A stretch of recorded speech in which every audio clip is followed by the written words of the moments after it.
Hello there guys and welcome back to the channel. So in today's video we're going to be talking about Longshot. So Longshot has been basically given to CCP participants and they have released a ton of footage recently and it is generating insane amount of hype with quite many bold statements flying around that he's the best Mystic champion, or he's definitely going to get rebalanced, or that he's OP, so on and so forth.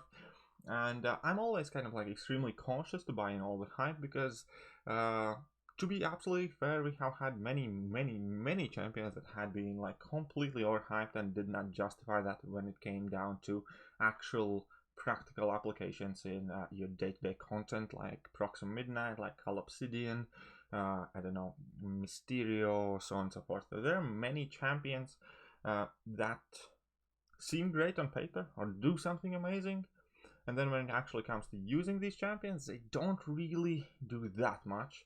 Just because they have like shiny damage output and they do seem exciting does not necessarily mean it will translate well. And that definitely, whenever anybody kind of like makes a claim to the fame saying like that this is the best new thing, you should be cautious, because that's a statement that's unwarranted. There's no proof for that. That's a single person's belief, and there is no kind of like practical examples of that yet available, and therefore I am definitely cautious there, especially when you hear the bigger the hype is surrounding the champion, quite often it just ends up being relatively underwhelming.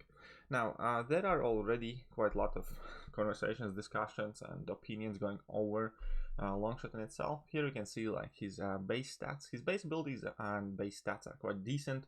Obviously the main two things that kind of like make Longshot great, a good champion, would be the fact that he has very strong buff control with his Fate Seal and his signature ability, and he has arguably one of the higher DPS outputs in game, so it means he can do insane amount of damage. Right, where that insane amount of damage lands though might not necessarily be quite as clear currently, because in regular matchup I believe he's gonna have high damage output, but it's not gonna be close to the highest of the high, because in order for him to have the insane damage, you need to have opponents with lots of buffs, or at very least the ability to spam heavy attacks and to drop heavy attacks as often as you want. Now in order to be able to do that, you need to be able to parry opponent, you need to make sure there's no limber, you need to make sure you don't have to worry about evades or missing, so on and so forth. So that automatically kind of takes a lot of matchups out of the equation. So I think under the right circumstances he will definitely perform crazily well or good, but so does Call, and so does Proxima Midnight, and so does many other champions that are good but not insane or godly or the best in game or whatever. So whether that is going to translate to actual content, that definitely still remains to be seen, because, well, the fact of the matter is we can't really judge that. Now the initial gameplay definitely seems impressive and I'm excited, and I definitely am interested in acquiring this champion. Whether I'm interested or hyped up and putting some sort of crown on his head, definitely not yet, because I'd like to see his usability in variants, I'd like to see his usability in Act 6 chapters, perhaps Abyss, anywhere else like Labyrinth, so on and so forth, and then you can judge him. Like, and pretty much off the bat I can tell you that it's very likely that in Abyss of Legends he's probably not going to perform as great because of limber, and you're not going to be able to spam your heavy attacks repeatedly, therefore you're not going to be able to capitalize on that massive passive incinerate DPS. So there are going to be a lot of conditions that are required when using this champion to use him to maximum potential. Key of this champion will in fact lie how well he performs when he's put outside of his comfort zone. That is what makes the best champions great. Champions like Ghost, even if Ghost doesn't have a perfect matchup or there are some conditions to the fight, she's extremely versatile to adapt to those. That is why Ghost is good, not because she can drop 100k level 2. Same would go for, I don't know, Corvus or Omega or Quake. It all kind of depends how many matchups these champions work in and how well they work in not so great matchups, for the most part, to kind of like casually claim the top spot of any champion ranking list. So there is definitely a lot to be discussed. And now when we go further in the video, I'm gonna check out the spreadsheet that was made by Cam. Cam is a host of Podcast of Champions. He's also a member of CCP, and his podcast is awesome. And Cam in itself, in my opinion, actually, in my mind, is one of the more kind of level-headed, knowledgeable individuals in the game. And at the risk of sounding relatively arrogant, I don't necessarily take too many content creator opinions to heart, but his opinion is probably one of the ones that I respect more, because largely not just because I often agree with him, but also because I have seen him call out the things that are good, call out the things that are bad, and always be relatively accurate in his statements, and quite often later to be proved right, even over myself. And yeah, so he has put together his chart. I will definitely try to remember to leave a link to his podcast. If I can find it in a bit, I'll leave a link to his YouTube channel. Either way, so he put together sheet chart about pros and cons about Longshot, and I think it's extremely important because it does highlight quite a bit of cons as well. And before everybody is on Longshot hype train and let's put on 100 millions in arena for Longshot, I think it's very important that people understand the weaknesses of this character, the shortcomings of this character, and potential downfalls of this character. Again, at the same time, say he's great, I like him, I'm definitely interested, I will try to acquire him myself, but do not look at him as the next Jesus, is basically what I'm trying to say. Anyway, so pros, one of the highest damage outputs, the DPS in game, basically, given certain conditions. These conditions are basically the fact that opponents have a lot of buffs. That's basically a really important condition, or at the very least he should be able to spam a lot of heavy attacks. Now again, because he's a mystic character and because his high great damage output quite severely depends on opponents having multiple buffs, keep in mind that there are already many mystic champions in game that have insane damage output under certain conditions. Like, we have seen footage on YouTube already where he goes up against, I don't know, Aegon or Venom or on Resistor path, so on and so forth.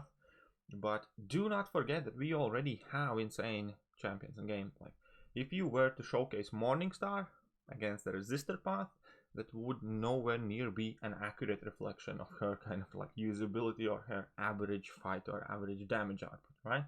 Same would go for like Dr. Voodoo or Magic or Dr. Doom or whoever, right? Because Mystic Champions naturally thrive in buffs. So how good these Mystic Champions are often depends on how good they are doing in the fights where there are none or not as many buffs. So just because he has insane damage output in matchups where there are many different buffs does not necessarily mean he's going to be head and shoulders above the rest of the Mystic characters, because if you would put him on the Resistor path against a Morningstar, I actually think that Morningstar would beat him wholeheartedly. Either way, so high damage output is definitely a good argument though. Very effective buff control, long fate seal and special 2, and passive nullify and sig. Now that is quite important because having like a stable way to nullify everything, and you combine that with Mystic Dispersion and his sig ability, you can probably have quite close to a 100% uptime to ability to deal with the buffs. So that is extremely important, but again, it's not so unique. You have Black Widow Clairvoyant, you have Dr. Doom, there are many different champions who can achieve similar results. How well Longshot does kind of depends how seemingly effortless he deals with these buffs and how high uptime he can have. So, however, I do believe that his ability to deal with the buffs is going to be kind of like on the higher upper end. So I do put quite a lot of value in that, and I do think he's going to do well there. Intuitive animations, able to easily chain heavies in the corner, which allow him to do significantly more damage in less time, which is quite important because recently we have seen many champions which randomly get their heavy delayed, or where if you start spamming your heavy attacks, you eventually change your position on screen, and then your heavy attack will whiff.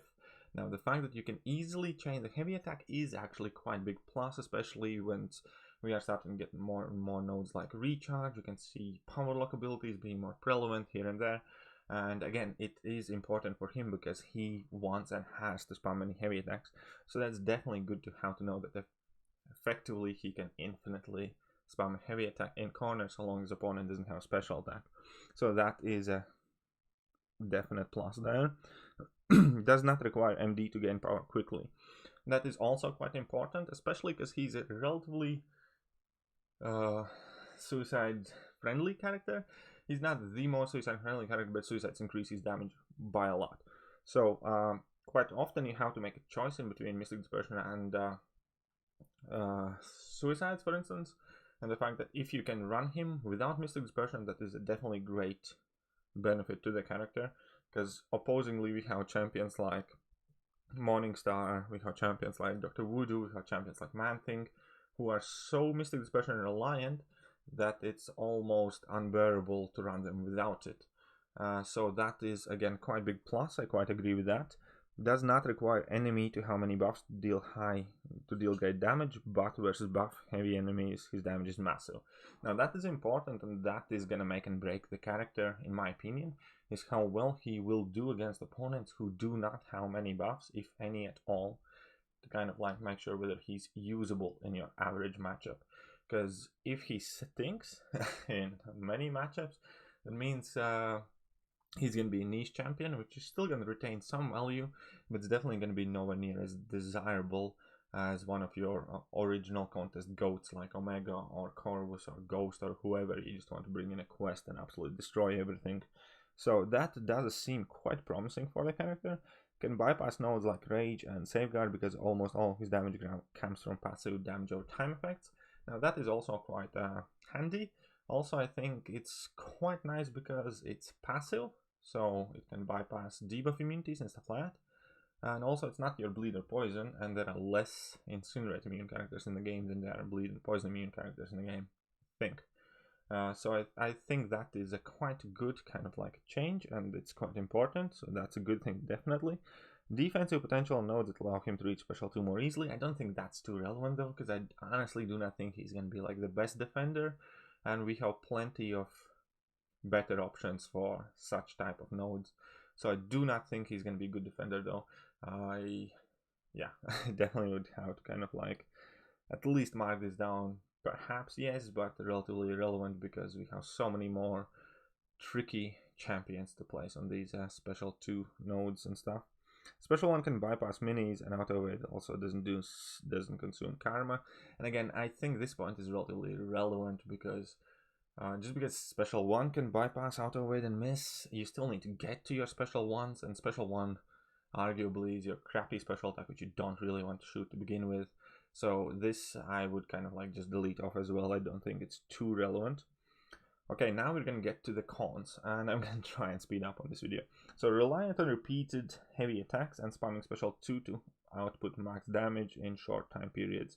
So in situations that prevent you from spamming specials or safely chaining your heavy, damage takes a big hit. Now that is extremely important because there are many fights, many different node combinations that make the fights in like less than ideal conditions.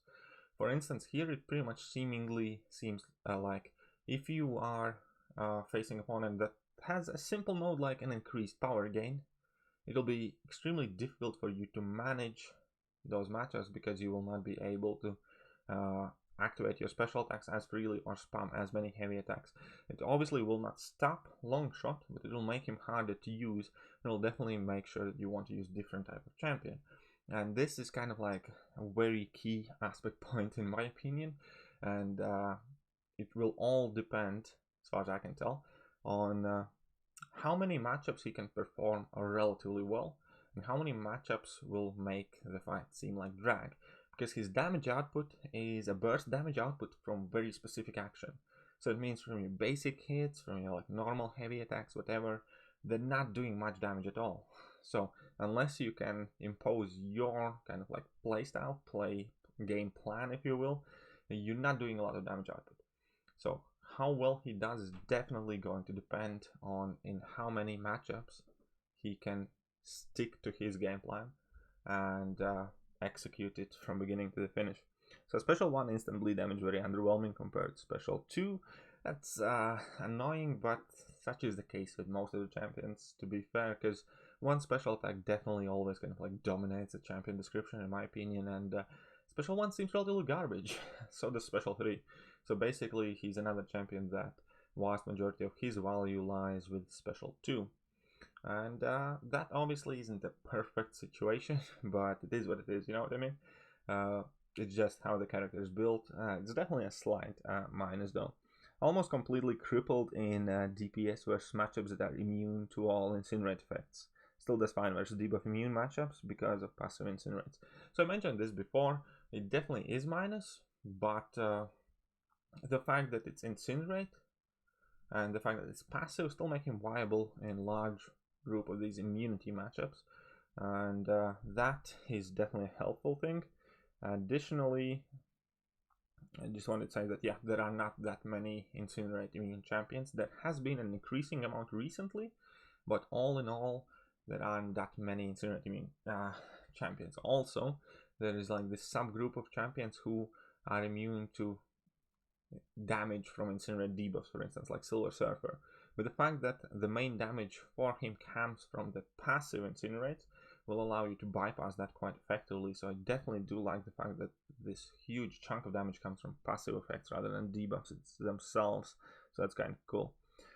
No built-in way to increase his own attack rating, which makes him benefit a lot from suicides when it comes to DPS, but his lack of immunities and no regen make him not very suicide friendly. Now this might be another kind of relatively decent argument, which we will have to see how well it works out, especially because I do like to run my suicides, but there are champions that kind of would like to be able to run suicides, but realistically are not. Like a good example is Dr. Doom. You can bring in Dr. Doom with suicides, no problem. He's still going to do the job for a fight or two, but he loses any sort of longevity, kind of like. And that is a bit kind of like oxymoron or paradox, if you will, because he really wants to have the damage increase from suicides, but he can't really maintain it. So that might kind of like make it relatively difficult to be able to get the best out of him.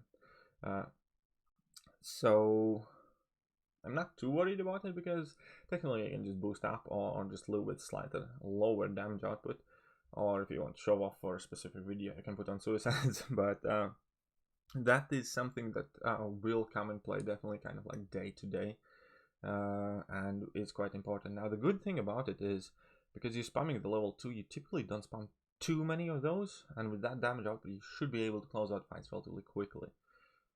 Now the bad thing obviously is it will cost a lot of potions or whatever if you're running suicides. So again, this is one of those things that will have to be tested, how well he does with suicides and how long he can live, or how much damage output you lose because you're not having suicides, and whether he still seems impressive without suicides, because vast majority of the footage that we have seen so far is with suicide masteries, and at the same time he's a champion that doesn't really handle them well. So when you practically will get this champion and play him day to day, realistically he's gonna lower his damage output by quite a bit. Now, no immunities or regen, that's kind of like a fairly generic fault in itself. You can hardly call it a fault, it's just lack of bonuses, I guess. But unfortunately, many new pieces of content do require champions to have at least some sort of immunity to something specific, because the lanes ask for very specific things. So it does kind of suck. It is a bit annoying, but what you can do about it, it just lowers the max potential of the champion. Because if you have noticed, pretty much vast majority of the champions in top 5 or top 10 lists for everyone have immunities, have ways to bypass or deal with these passive or active damage or time effects. Not having that definitely kind of like infringes of the champion's max potential. Like if you take a look at Ghost, Corvus, Omega Red, Even Captain America Infinity War can shrug off the debuffs, so on and so forth, and Black Widow Clairvoyant can shift in between her immunities, so Warlock double immune because of robot, so on and so forth. Nick Fury can shrug off debuffs as well, but he would, I guess, technically be the one none of the immune. He has stun immunity, which has proven to be useful in Abyss though. But there is a point, and the point is that typically to score up there in scorecards, vast majority of champions must have immunities or ways how to kind of like deal with these effects without having an immunity. Now, no immunity is quite a bit annoying and definitely doesn't speak too well. No way to deal with evade or auto block on basic hits or the special 2. If you're evaded mid heavy animation, you will get wrecked. Now again, this is another thing that is becoming more and more prevalent in the game, that you can see more and more in every matchup. Pretty much everybody has some sort of miss, auto block or evade these days, or at least vast majority of the champions. And having ability to deal with that is always beneficial. Can't really knock on the champion without having one, but again, it just kind of like limits the fights, the matchups he's going to be great in, because even if you can achieve this great damage output, if you're going to go up against like a Spider-Man or something else, it's going to be tricky to land, and there's going to be quite a large chance you're going to get comboed in the face. So that again kind of like limits the matchups he's going to be good in, same as the lack of immunities and so on and so forth. So that is something to keep in mind. Weak to champs and node that place non-damaging debuffs on you, and that is also a fact, but it kind of like goes without the immunities as well. But yeah, if you go against non-damaging debuffs, basically you can't gain karma well, right? What does that mean? That means that there's another subgroup of nodes that he isn't going to be good with, and unfortunately the more I read through this, the more matchups and more examples kind of seem for this guy where he isn't going to be really too good at, right? Because he has no immunities, no way to deal with auto block, evade, miss mechanics, so on and so forth. He also will struggle with many nodes in Act 6, because a lot of that stuff does place some sort of debuffs on you, whether it's just the long distance relationship or cramped nodes or something else or one thing or another. So that is quite annoying. We have all these empathic locks, I think, so on and so forth. So there's going to be quite a bit that does hinder this guy, as well as different champion matchups like Invisible Woman and a bunch of others that do place debuffs on you, which quite often can be a good thing, but not for this guy. Either way, lastly, low prestige and could potentially be rebalanced. Now, rebalance thing, I will kind of just ignore. It is like kind of funny that people already are worried about champions being rebalanced before they come out, but you can't live in fear. Like, you can't look at that. There is that thing, but I'm not going to take it in consideration, especially considering how big waste of a time were the previous rebalances. I'm not too worried about them. They kind of suck, but it is what it is. And low prestige, again, if the champion's great, it hasn't stopped a single great champion from being declared great. It might be annoying for a player who's looking for high prestige and a good champion, but look how Ghost, Omega Red, Hyperion, so on and so forth, Quake with a low prestige, but people still rank them and love them because they're good champions. So that about kind of like summed it up about Longshot. And again, to put it in like a really brief joint message, he does seem to have fantastic nullify abilities. He does seem to have fantastic damage output, especially under certain conditions. Now, what I'm personally worried about is that there are no immunities, there are no abilities to deal with evade, auto block, miss, so on and so forth. Also, that is potentially going to be problematic for his matchup. The fact that there is going to be extremely large amount of matchups in game, he cannot perform to his best. In my opinion, how great or bad this champion is going to be 100% will depend on how well he does in an average or less than ideal matchups. If he's going to absolutely suck in those, he's going to be a good niche champion, a good mystic champion. How? If he's going to be good in an average matchup, he might be one of the better mystics in the game. Definitely is going to land somewhere in top 5 in my opinion, in the mystic class. but whether he's going to be first, second, third, fourth, or fifth will have to be kind of like seen after bigger game test, and how well he deals with many different problem fights in the game, and how useful he is in AQAW variants, Act 6, and so forth. So I do think he's great, and this is going to be my parting words. I'm sorry, the video is already quite long, but the closing kind of like statement for Longshot. So I do think he's going to be great. I do urge everybody to hold the hype train just a tiny bit, actually get more feel for the character, see how he does in like generically like average matchups. Take him in random quests, see how valuable he's on average Act 6 line, how well he does in like variants, so and so forth, and then draw the final conclusions. Because currently I think he's going to be great. I do not think he's going to be GOAT, the best ever, or absolutely insane, because I do see a lot of matchups he doesn't work in. And yeah, that is pretty much it for today's video. I hope you guys enjoyed. I hope you guys are not bored. In fact, if you made it this far, leave a comment saying Longshot hype.